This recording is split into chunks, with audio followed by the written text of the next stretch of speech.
Welcome to Explorophoria. Let's give a hand to our host, Maxim.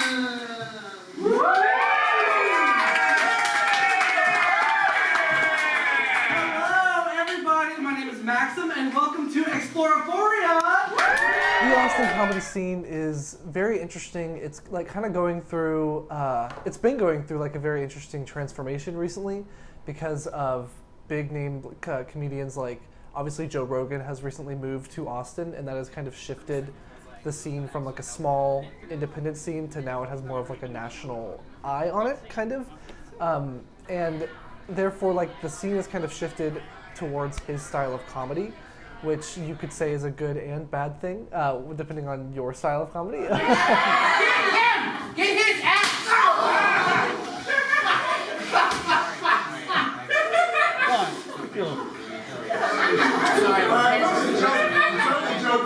I get excited. It's my suggestion. I don't know, I'm scared. No, it'll be easy. They love you. Before I went to Austin, I didn't understand what comedy really entailed. Before then it was just the comedy movies you would see in the theater, and those are not typically very good. But also like comedy on TV, which is great. But when you go to Austin, you get to see like the little gremlins that live under the bridges, who are just dedicating their entire being to comedy, to making people laugh.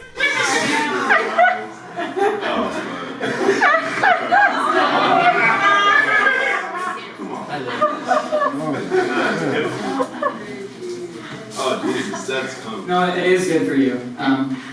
It is. Which you don't see very often. Maybe on the internet you get to see that sort of stuff, but when you're in front of that person, that troll, that goblin, standing on a stage, just pouring their heart out, truly dedicated to it, that's awesome. And you can only find that in Austin. My favorite part about the Austin comedy scene, as opposed to other comedy scenes, is there was really room for pretty much anything. There's a lot of places you can do experimental comedy. If you want to do stand-up, there's people who do like improvised musical comedy. There's people who do all kinds of weird shit, and Austin is a great breeding ground for all of it. The genres know I'm here for them in the West Orange Pavilion. Or I'm not Paul Blart, that is. Yes, it's true, there's nothing I won't do for this small.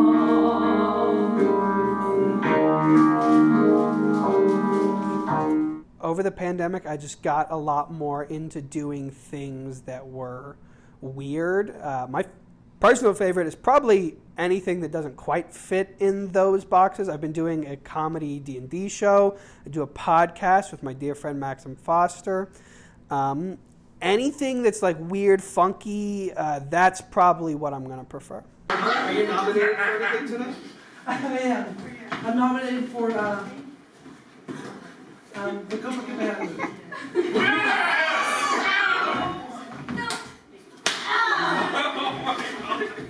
I like being in front of a crowd because it's usually the only place where I feel like I'm the most vulnerable I can be. And I think that's why I like comedy in general also, is just, with drama, there's a level of vulnerability, acting,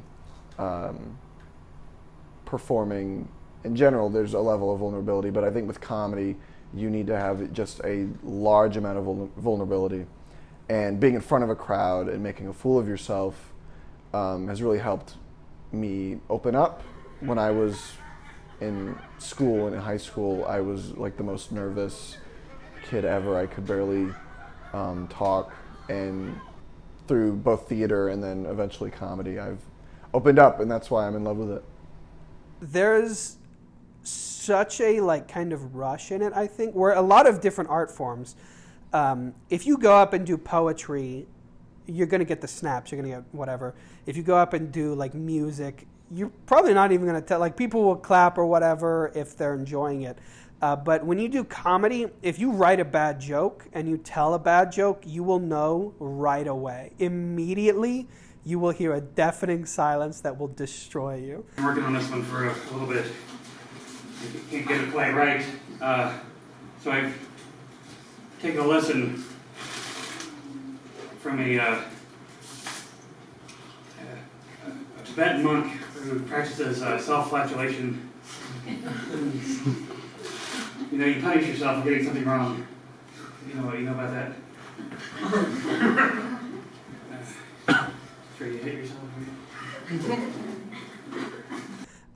And so going up and telling good jokes is so exhilarating because you get immediate feedback, which is either going to help you change it and figure out how to do that joke or do your set better, or tell you like what's not working at all, or tell you when you've got something really, really special on your hands. And in that way, it's kind of addictive. I love it.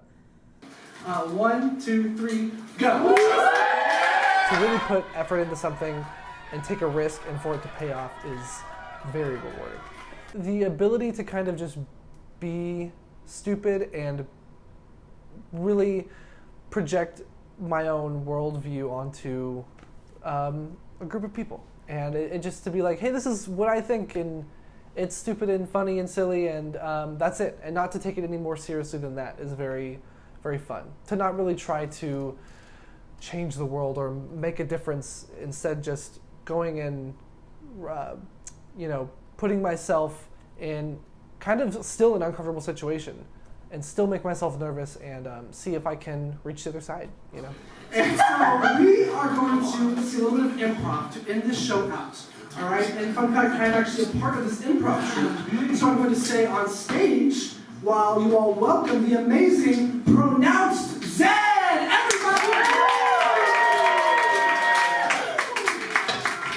I'm currently in an improv troupe with 3 other improvisers, all of whom met doing improv in college in our larger improv troupe.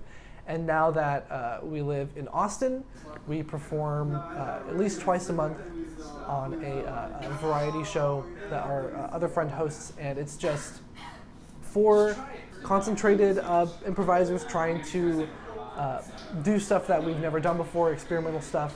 And it's better to do improv with a smaller group, I imagine, because it just requires you to know each other better, and it's easier to predict what you're going to say and to be able to create a scene rather than a series of jokes, And that has been really fun. As someone who's formerly taught improv and before that thought I was terrible at improv, it's fun to, instead of going up on stage alone and being kind of nervous, I'm not sure if this is going to go well or go bad, have complete confidence knowing that if it goes bad and we bomb together. If we do well together.